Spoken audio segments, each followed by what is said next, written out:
पानीपत में इस राणा के पास एक एग्री बेस्ड इंडस्ट्री लगी है।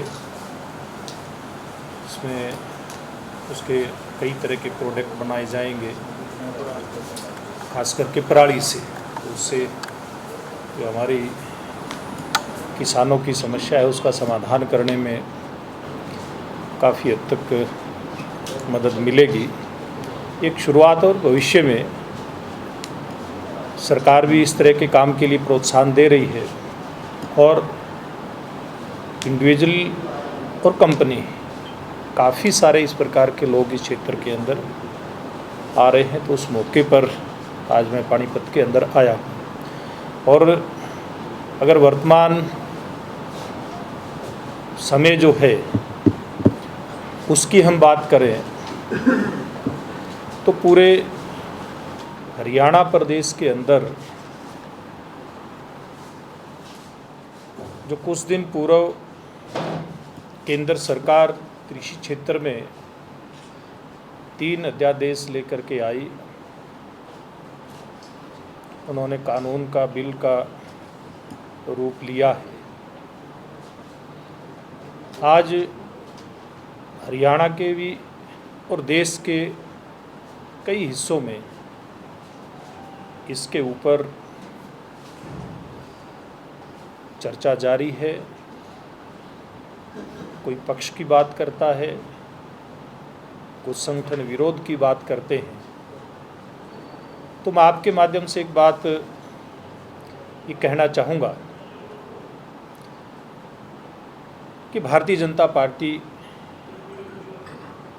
पंडित दीनदयाल उपाध्याय जिनकी जयंती हमने कल मनाई है, उन्होंने गरीब कल्याण की बात की। एक आत्म मानव दर्शन, नया राजनीतिक दर्शन पूरी दुनिया को राजनीतिक क्षेत्र में दिया और उन्होंने अंत्योदय का एक ऐसा मंत्र दिया जिसके चलते गरीब का कल्याण किस प्रकार से हो, ये बात केंद्र बिंदु में रख करके भारतीय जनता पार्टी की सरकारें, चाहे वो प्रदेश की हो केंद्र की, अपनी नीतियां बना करके चलती हैं। चाहे पूर्व में अटल बिहारी वाजपेयी जी की सरकार की बात करें या वर्तमान में केंद्र में नरेंद्र मोदी जी के नेतृत्व की सरकार की बात करें, इन दोनों ही के कार्यकाल को अगर हम थोड़ा सा फोकस करके देखेंगे, जिन विषयों के ऊपर आज कई तरह के मत नज़र आ रहे हैं, खास करके कृषि क्षेत्र के, अटल बिहारी वाजपेयी जी के समय में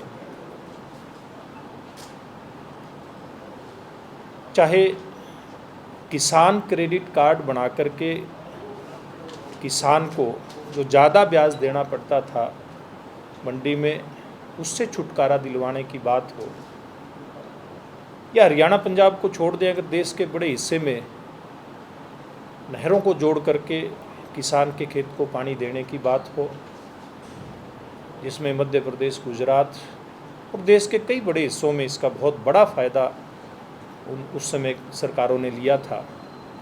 और उससे आगे चल करके अगर नरेंद्र मोदी जी के जो वर्तमान कार्यकाल है, इससे पूर्व के कार्यकाल की हम बात करें तो हम लोग भी जो विपक्ष में होते थे, किसान मोर्चा में होते थे, तो मांग करते थे लाभकारी मूल्य की, लागत के आधार पर वो देने की। तो उसके आधार पे धीरे धीरे करके एक तरफ जहां फसलों का दाम धीरे धीरे करके आगे बढ़ाया जाए और दूसरी तरफ उपभोक्ता का भी ख्याल किया जाए, इस दोनों ही आधार के ऊपर कृषि उपज के रेट तय हुए। किसान के लिए हर साल उसको 6,000 रुपये छोटे किसान को मिलें, ये सुनिश्चित किया गया।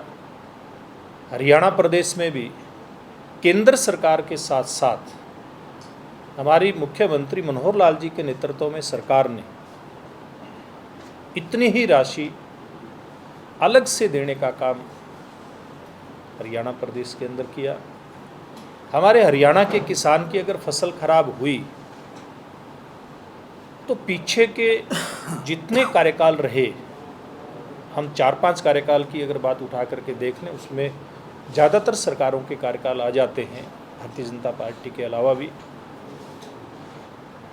सबसे ज़्यादा अगर मुआवजा दिया तो भारतीय जनता पार्टी की सरकार ने मुआवजा दिया। 12,000 रुपये प्रति एकड़ अधिकतम मुआवजा अब तक देश में सबसे ज़्यादा अगर दिया तो भारतीय जनता पार्टी की हरियाणा सरकार ने दिया। और पूर्व की सरकारों ने क्या दिया, ये सब आप लोगों के सामने, मैं उसके ऊपर बहुत ज़्यादा चर्चा नहीं करना चाहूँगा। मैं ये बात आपके माध्यम से कहना चाहता हूँ कि अब तक जो भारतीय जनता पार्टी की प्रदेश में मनोहर लाल जी के नेतृत्व, फिर केंद्र में नरेंद्र मोदी जी के नेतृत्व की जो सरकार रही है और अब चल रही है, इन सरकारों में एक भी ऐसा मौका नहीं आया वर्तमान दौर के अलावा कि किसान को किसी बात के लिए आंदोलित होना पड़े। और ये जो बिल हैं जो भी पारित हुए हैं, इसमें भी किसान के व्यापक हित को केंद्र बिंदु के अंदर रखा गया है। इसमें व्यापारी का भी नुकसान ना हो, मजदूर का भी नुकसान ना हो, मंडियों की व्यवस्था इसी प्रकार जैसे अब चल रही है वैसे ही चले। केवल एक अलग से विकल्प देकर के एक नया रास्ता खोलने का काम इस बिल के माध्यम से हुआ है।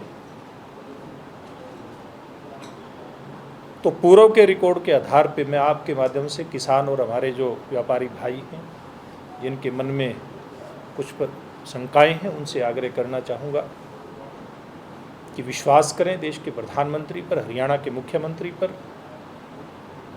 और ये जब अध्यादेश आया और उस समय बातें शुरू हुई थी, एक बात आई थी, बड़े पैमाने पर आई थी और उसकी शंका वाजिब भी थी किसान की कि क्या हमें फसलों के ऊपर जो पूर्व में एमएसपी मिलता रहा, एमएसपी पे खरीद होती रही, वो होगी क्या, वो मिलेगी क्या। तो भारत सरकार के कृषि मंत्री श्रीमान नरेंद्र तोमर जी ने भी ये विश्वास दिलाया कि किसान की जो फसलें सरकारी खरीद होती थी पूर्व की भांति आगे भी होती रहेगी। देश के प्रधानमंत्री जी ने भी उस बात का विश्वास दिलाया। और अभी इस संसद के सत्र के अंदर केंद्रीय कृषि मंत्री नरेंद्र तोमर जी ने, जो हमारी बीजेपी की सरकार ने, भारतीय जनता पार्टी और एनडीए की सरकार ने एक परंपरा शुरू की थी कि अगली फसल की बुआई से पहले भाव निर्धारित हो जाए फसलों का, ताकि बुआई से पहले किसान तय कर ले कि मुझे कौन सी फसल बोने में अगले सीजन में फ़ायदा रहेगा। उस परंपरा का निर्वाह करते हुए अगली फसल का जो केंद्र सरकार मूल्य निर्धारित करती है सीएसीपी की सिफारिशों के आधार पर, वो तय कर दिया गया है। और आज से यानी कि 26 सितंबर से हमारे प्रदेश के अंदर, देश के अंदर जो धान की सरकारी खरीद शुरू होनी होती थी वो शुरू हो गई है। इसलिए ऐसे सब हमारे बंधु, क्योंकि किसान का समय सड़क पर बैठने का नहीं है, खेत में जा कर के अपने काम करने का है। बहुत मेहनत करके वो अपने खेत के अंदर फसल का उत्पादन करता है और ये समय है उसको काट करके और उसके ठीक से उसकी फसल की बिक्री हो जाए, वो बिक्री करने का। तो हमारे किसान भाई अपने काम के अंदर लगे, मेरा ये आग्रह है आपके माध्यम से। और पूर्व में भी हमारी सरकार ने, हमारे मुख्यमंत्री जी ने, केंद्रीय कृषि मंत्री जी ने, हमारी पार्टी के प्रदेश के अध्यक्ष ने और हमारी केंद्रीय राष्ट्रीय अध्यक्ष आदरणीय जगत प्रकाश नड्डा जी ने, सब ने एक बात कही है कि किसान हमारे जो देश की अर्थव्यवस्था है उसको मजबूती देने में बहुत बड़ा अपना योगदान देता है। इसलिए अगर उसको कहीं किसी बात की कोई समस्या आती है तो हमेशा से भारतीय जनता पार्टी और भारतीय जनता पार्टी की सरकार पूरी संवेदनशीलता के साथ उनकी बातों के ऊपर विचार करती है। और मैं आज भी आपके माध्यम से कहना चाहूँगा, अगर कहीं किसी हमारे किसान भाई को, किसान संगठन को किसी प्रकार की भविष्य में किसी विषय के ऊपर कोई शंका है, संकोच है समाधान पे, वो ज़रूर सामने आकर के रखे। लेकिन दुर्भाग्य अभी तक कि जो लोग दिशा से भटकाना चाहते हैं विषयों को, वो आंदोलन की बात करते हैं लेकिन किसी समाधान की बात नहीं करते। एक सवाल प्रमुख रूप से उभर करके आया था कि क्या एमएसपी रहेगा, क्या मंडी रहेगी। जब सरकारी खरीद आज से शुरू हो गई है तो इसका मतलब क्या है, मंडी भी रहेगी और सरकारी खरीद भी रहेगी।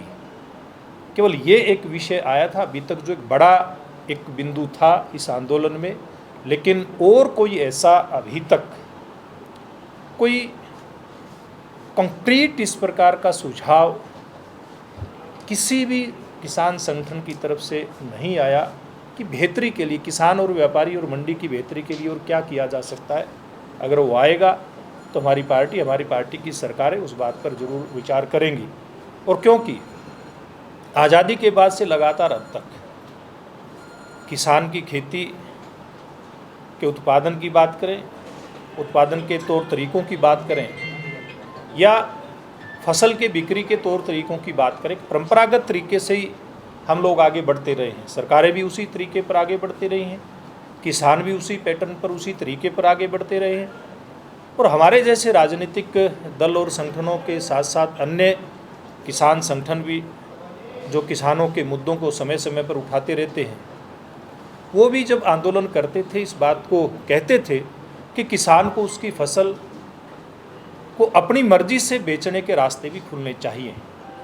तो ये जो अध्यादेश बिल के रूप में आए हैं, इसने उस रास्ते को जो किसान संगठनों की मांग थी उसको खोलने का काम किया है। इसलिए इस सारे मुद्दे के ऊपर, सारे विषय के ऊपर विचार करते हुए मैं एक बार फिर आप सबके माध्यम से किसान संगठनों को, किसान भाइयों को आमंत्रित करूंगा कि सही प्लेटफार्म पर अपने जो सही सुझाव हैं या सही शिकायत है वो रखें। और हम विश्वास दिलाते हैं कि पूर्व में भी भारतीय जनता पार्टी और हमारी सरकारें किसान के साथ खड़ी रही हैं, क्योंकि किसान अन्नदाता है और भविष्य में भी हम उसके साथ खड़े रहेंगे। ये बात मैंने प्रमुख रूप से कहनी थी।